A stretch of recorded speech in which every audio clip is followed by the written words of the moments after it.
Day 8 what eat in a day for weight loss. അപ്പോൾ ഇത് എൻ്റെ സെക്കൻഡ് വീക്കാണ് കേട്ടോ.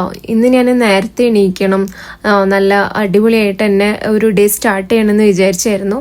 4:30 എണീക്കേണ്ടി ഞാൻ എണീറ്റിട്ടുണ്ടായിരുന്നത് 5:45 കേട്ടോ. അതുകൊണ്ട് തന്നെ ബ്രേക്ക്ഫാസ്റ്റ് കഴിക്കാനോ പാക്ക് ചെയ്യാനോ ഒന്നിനും സമയം കിട്ടിയില്ല.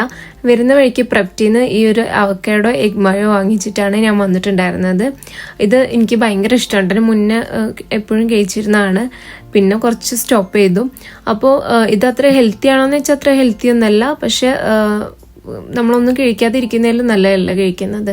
അപ്പോൾ അതുകൊണ്ടാണ് ഞാനിത് എടുത്തുള്ളത്. അവക്കാഡോ ഉണ്ട്, എഗ് ഉണ്ട്, കുറച്ച് മയോണൈസ് ഉണ്ട്, പിന്നെ വൈറ്റ് ബ്രെഡ് ആണ് വരുന്നത്. പിന്നെ അതിൻ്റെ കൂടെ ഞാൻ ബ്ലാക്ക് കോഫി എടുത്തിട്ടുണ്ടായിരുന്നു വിത്തൗട്ട് ഷുഗർ. പിന്നെ ഇതിൻ്റെ കലോറിയും കാര്യങ്ങളൊക്കെ ഞാൻ പറഞ്ഞല്ലോ ബാക്കിൽ കൊടുത്തിട്ടുണ്ട് എന്നുള്ള. അപ്പോൾ നമുക്ക് നമ്മൾ എത്ര കലോറിയാണ് കഴിക്കണേ നമുക്ക് അറിയാൻ വേണ്ടി പറ്റും ഇങ്ങനെ പുറത്തുനിന്നൊക്കെ വാങ്ങുമ്പോൾ. അപ്പോൾ ഇതായിരുന്നു ഞാൻ ബ്രേക്ക്ഫാസ്റ്റ് കഴിച്ചിട്ടുണ്ടായിരുന്നത്. ടിഫിൻ പാക്ക് ചെയ്യാത്തതുകൊണ്ട് തന്നെ ഇന്ന് വർക്ക് ചെയ്യണ സ്ഥലത്തു നിന്നായിരുന്നു ലഞ്ച് കഴിച്ചിട്ടുണ്ടായിരുന്നത്.